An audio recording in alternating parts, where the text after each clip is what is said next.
Clara, glaubst du, dass Veränderungen über die Fridays for Future Bewegung dazu führen können, die Klimakatastrophe abzuwenden, und in welchem Maße?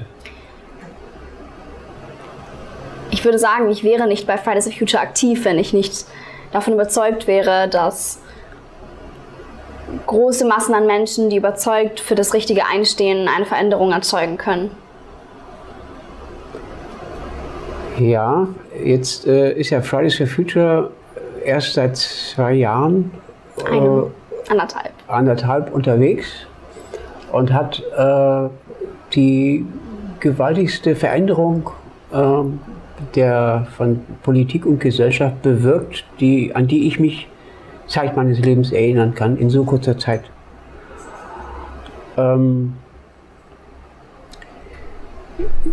Siehst du das so, dass nur ein gewisser Prozentsatz an Jugendlichen diese Bewegung tragen und mitmachen, oder siehst du dort die Jugend insgesamt zu einem hohen Prozentsatz, 70, 80, 90%, oder ist es eher sind es eher 30, 40%? Eine kleinere Gruppe. Das Interessante ist ja, es geht gar nicht unbedingt um die Jugend. Alle tun immer so, als wäre die Klimakrise ein Thema, das nur die junge Generation betreffen würde. Aber im Gegenteil, wir befinden uns eigentlich schon in einer Krise. Die wird nur immer und immer schlimmer werden. Das heißt, es ist eigentlich im Interesse aller, sich dieser Krise anzunehmen, weil die Klimakrise ist die größte soziale Krise, die wir je erlebt haben. Und die wird jeden einzelnen Menschen in Deutschland betreffen. Und das, was mir vor allem Sorgen bereitet, ist, dass die gleichen Menschen, die am stärksten unter der Corona-Krise gelitten haben, in der wir uns momentan auch befinden, die sozial benachteiligt waren, finanziell benachteiligt waren, also die Menschen, die wirklich unter der Corona-Krise am meisten gelitten haben, sind genau die gleichen Menschen, die, wenn wir nichts tun, am meisten unter der Klimakrise leiden. Und das muss absolut verhindert werden, weil dann haben wir keine gesellschaftliche Gerechtigkeit mehr. Du meinst das auch auf internationalen, national global und international gesehen, auf jeden Fall. Die Klimakrise kann nicht damit gelöst werden, dass wir sagen, wir stellen überall Solarpanels hin und tauschen alle unsere Autos zu Elektroautos um. Es geht um Klimagerechtigkeit. Es geht darum, den Menschen in den ausgebeuteten Gebieten wieder Macht und Power zurückzugeben. Und dass wir unsere jetzige Rolle als neokolonialistische AusbeuterInnen auch anerkennen und daran aktiv etwas ändern. Das heißt, es geht weit über den reinen Klimaschutz hinaus, sondern die Ursache der Klimakatastrophe wird auch darin gesehen, dass soziale Ungerechtigkeiten die Klimakrise auch selbst bewirkt haben. Es geht absolut nicht über reinen Klimaschutz hinaus, weil das ist reiner Klimaschutz. Klimaschutz lässt sich gar nicht anders bewältigen, als diese Krise sozial zu denken. Klimaschutz ist intersektionell. Und wenn wir diesen Kampf für Klimagerechtigkeit, wenn wir wirklich Gerechtigkeit wollen, nicht feministisch, antirassistisch, antifaschistisch gestalten, dann werden wir nie an einen Punkt kommen, wo wir aktiv und fair das Klima schützen. Ist das also die Auffassung, die du jetzt hier vertrittst, ist das eine international abgestimmte Fridays for Future Position, oder ist sie praktisch, gibt es da große Spielräume, wo die einzelnen Länder oder Vertreter von Fridays for Future sozusagen auch eigene Standpunkte vertreten? Oder kommuniziert man das international? Fridays for Future ist eine unglaublich große globale Bewegung. Allein in Deutschland waren an einem unserer Großstreiks fast 1,5 Millionen Menschen auf den Straßen. Ich glaube, es ist unmöglich, mit allen Ländern, in denen es Fridays for Future gibt, was ziemlich viele sind, irgendwelche Art von demokratisch legitimierten Wahlen zu veranstalten, um auf Positionen zu kommen. Es war hart genug, schon für Deutschland sich auf bestimmte Forderungen zu einigen. Das heißt, jedes Land, jede Ortsgruppe, jeder Mensch, der bei Fridays for Future aktiv ist, vertritt unweigerlich eine andere Meinung. Wir sind ja nicht gleichgeschaltet. Ja. Es geht darum, den gleichen Nenner zu sehen, das ist Klimagerechtigkeit. Nun ist ja das, was du da oder Fridays for Future zusammenfügt zu einem Element, nämlich die soziale Gerechtigkeit und die Klimakatastrophe, etwas, was in der Realität als zwei verschiedene Elemente bislang wahrgenommen wird in der Öffentlichkeit. Besteht nicht die Gefahr, dass die Zeit, die dabei draufgehen könnte, die Gesellschaft gerechter zu gestalten, so immens groß sein wird, weil da kämpfen ja schon über hunderte von Jahren, spätestens seit Beginn des Industriezeitalters darum, dass es in demokratischen Gesellschaften zu einem gleichberechtigten und gerecht verteilten Gesellschaft kommt, dass das vielleicht zu viel Energie frisst, Zeit frisst, anstatt sich nur auf dieses reine Umwelt- und Klimathema zu... Das ist aber eins, es gibt nicht das reine kristallisierte Umweltthema. Das ist wie, als würde ich sagen, ich will in einen Raum rein, aber ich will nicht durch die Tür gehen. Ja, es dauert vielleicht eine Weile, durch die Tür zu gehen, aber anders komme ich in diesen Raum nicht rein. Der Punkt ist, es gibt nicht den einen Blueprint für die Klimakrise, den wir auf die komplette Welt aufdrücken können und dann hat sich alles gelöst. Der Punkt ist, die Klimakrise und die Lösung der Klimakrise lässt sich eher wie ein buntes Puzzle begreifen. Und für jedes Land, für jeden Ort, für jeden Teil der Welt passt eine ganz andere Lösung. Wir können nicht unsere europäischen oder deutschen oder vielleicht sogar Berliner Lösungen auf andere Gebiete einfach draufstanzen, weil andere Leute, andere Lebensumstände, andere Mentalitäten, andere Prioritäten. Das heißt, wie indigene Menschen in Südamerika das Klima schützen, ist fundamental anders von wie wir das gerade versuchen. Das ist aber auch okay so. Das ist wichtig, dass wir diese Pluralität haben. Das Problem entsteht dann, wenn die Menschen in den Gebieten vor Ort nicht an die Entscheidungshebel kommen, um selber zu entscheiden, wie das Klima bei ihnen geschützt wird, weil dann erreichen wir diesen Klimaschutz nicht. Das wird schief gehen, unweigerlich. Und das ist da kommen diese Ungerechtigkeiten ins Spiel, weil wenn indigene Frauen nicht entscheiden können, was auf dem Land, das sie bewohnen, passiert, weil sie weiblich sind, weil sie BIPOC sind, dann wird dort keine Klimagerechtigkeit zustande kommen. Das heißt, wir müssen die Menschen empowern, wir müssen soziale Gerechtigkeiten schaffen, sonst kriegen wir die Klimakrise nicht bewältigt. Am deutlichsten zu sehen in Brasilien zurzeit. Beispielsweise. Ja. Gleichzeitig müssen wir auch anerkennen, dass sowieso schon von der Gesellschaft diskriminierte Gruppen am häufigsten von der Klimakrise betroffen sind. Beispielsweise Frauen. Global gesehen besitzen Frauen am wenigsten Ressourcen, das heißt Land- und finanzielle Ressourcen, und besitzen am wenigsten Zugang zu Bildung und zu Mobilität. Das bedeutet zum Beispiel, häufig besitzt eine männlich gelesene Person das einzige Telefon im Haus, global gesehen. Wenn irgendwo eine Umweltkatastrophe passiert, wer wird es zuerst erfahren? Wer kann denn verschwinden? Sie, ohne finanzielle Ressourcen und möglicherweise in patriarchalen Strukturen eingebunden, wo sie gar nicht weg kann? Oder aber männlich gelesene Menschen. Gleichzeitig sind weiße Menschen häufig viel weniger von der Klimakrise betroffen, als Menschen, die sowieso schon rassistische und andere Diskriminierungen in der Gesellschaft erfahren. Wir müssen einfach anerkennen, dass die Klimakrise die größte soziale Krise ist und wir sie nur in der Bewältigung dieser sozialen Themen überhaupt gelöst bekommen. Diese Themen sind absolut nicht, wie die FDP manchmal so schön irgendwie suggeriert, voneinander zu trennen. Das funktioniert nicht. Okay.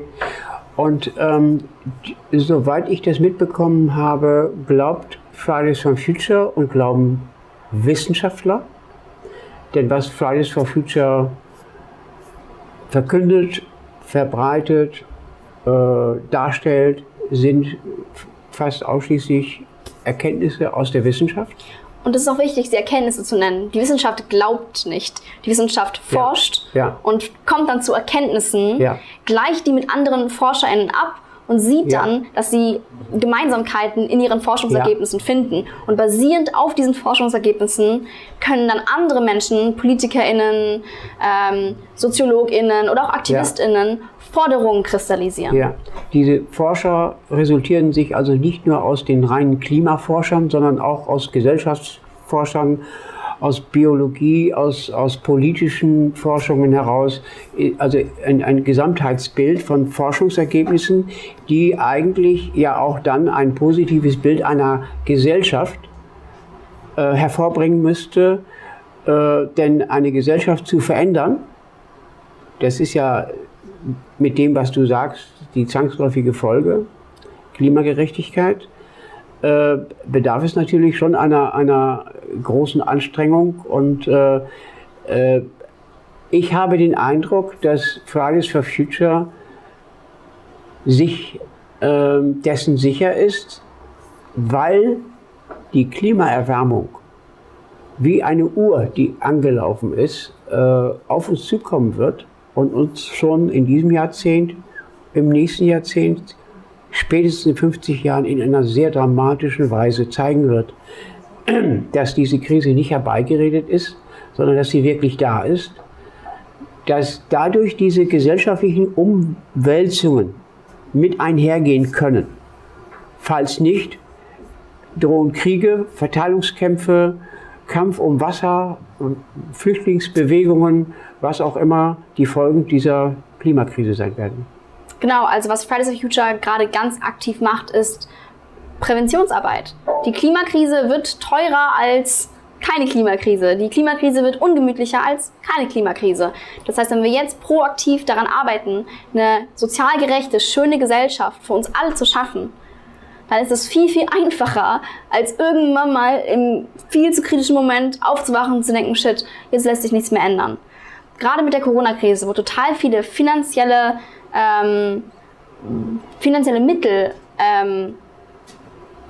bereitgestellt wurden, sitzen wir eigentlich an einem Hebel, um wirklich was für die Klimakrise, also gegen die Klimakrise zu tun. Ja. Weil plötzlich sind wir an einem Punkt, wo wir sagen können, welche Firmen unterstützen wir, welche Wirtschaft unterstützen wir und wie wollen wir unsere Gesellschaft so gestalten, dass wenn wir in 20 Jahren aufwachen, wir an einem Punkt sind, der sozial und klimagerechter ist, als wir es heute haben. Das ist das große Ziel. Ja, jetzt hat ja die europäische Kommissionspräsidentin Ursula von der Leyen den New Green Deal verkündet und es war keine geringere als Greta Thunberg, die an ihrer Seite stehen, sie sich wünschte, dabei zu sein.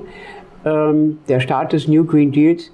Glaubt Fridays for Future, glaubt eure Bewegung den Politikern? Neulich hat es wieder ein Treffen mit der Bundeskanzlerin gegeben, mit Luisa Neubauer und Greta Thunberg. Glaubt Fridays for Future den Politikern? Glaubt sie daran, dass die wirklich das, was sie verkünden, auch wirklich umsetzen? Oder ist es nur die Angst, abgewählt zu werden? Weil je mehr heiße Sommer wir haben, das haben wir im letzten Jahr, als dieses Rezo-Video auftauchte, da waren plötzlich viele Wählerbewegungen deutlich spürbar, dass das so eine Art Panikreaktion ist, um einfach nicht praktisch politisch von der Bildfläche zu verschwinden. Also diese Glaubwürdigkeit an den New Green Deal und an die Koppelung der 2 Billionen Euro, die für den Wiederaufbau der Wirtschaft ausgegeben werden sollen in europäischen Ländern und Europa, dass die an die Klimarelevanz und die Klimagerechtigkeit gekoppelt werden. Glaubt ihr da wirklich auch dran, dass dieses wirklich dazu führen wird, dass unser Wirtschaftssystem sich jetzt komplett auch dreht in eine klimafreundliche, klimagerechte Welt? Also ob wir PolitikerInnen glauben, ist eine unglaublich generelle Frage, weil es gibt so eine und solche, es gibt verschiedenste Parteien, es gibt Landesparlamente, es gibt Bundesparlamente, es gibt das Europaparlament.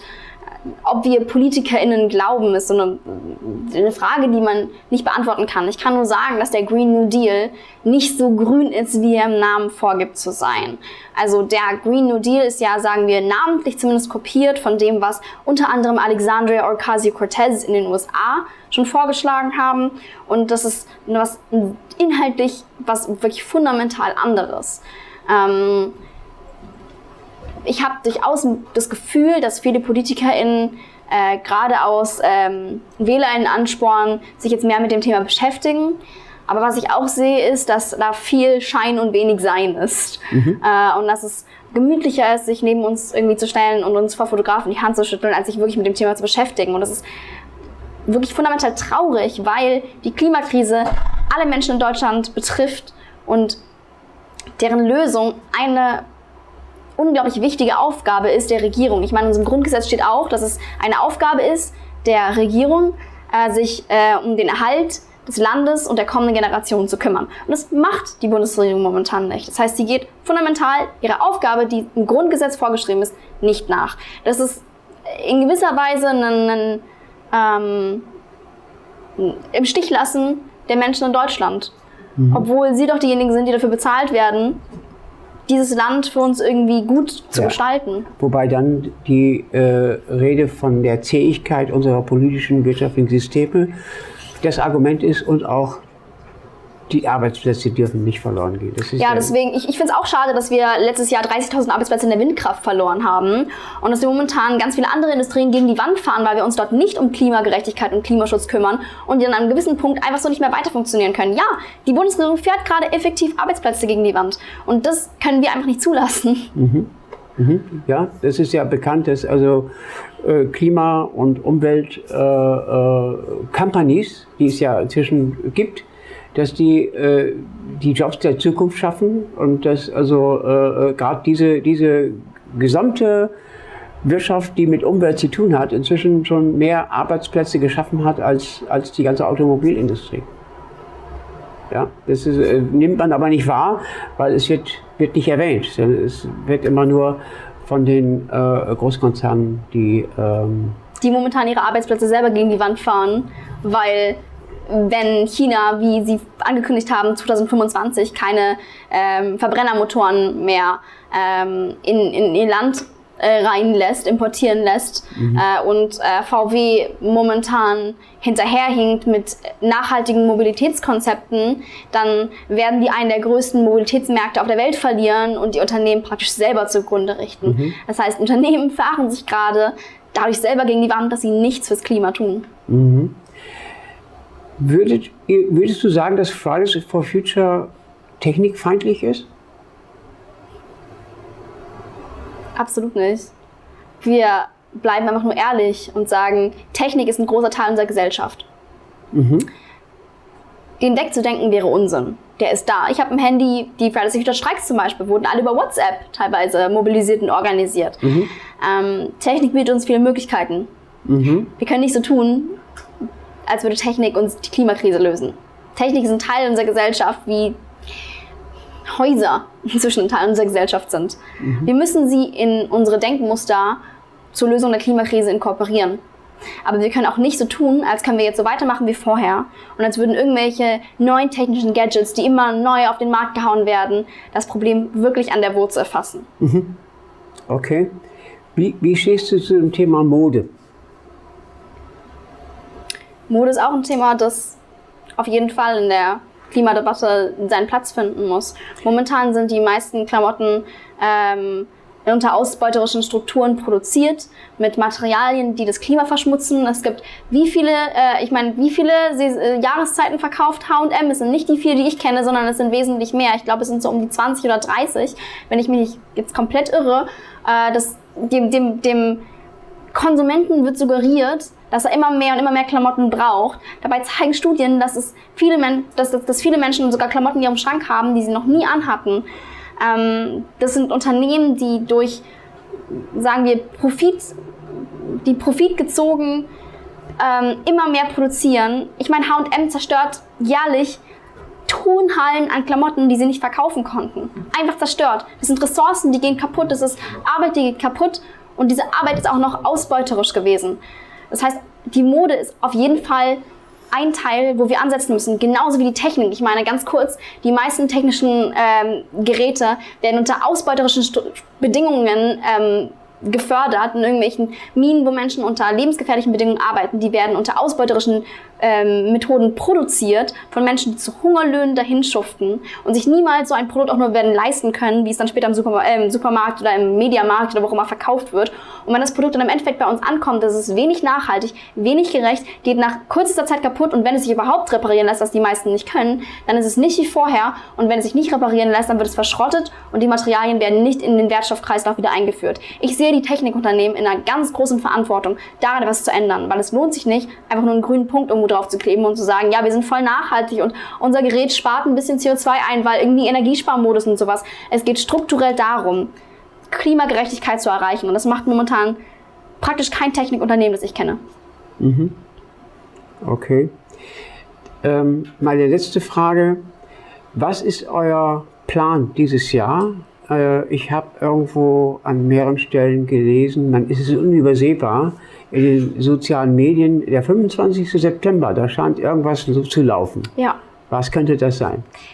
Wir planen einen weiteren Großstreik, aber der mag womöglich ein bisschen anders aussehen wie die letzten. Wir stehen ja für Klimagerechtigkeit ein, und Klimagerechtigkeit bedeutet auch immer Generationengerechtigkeit.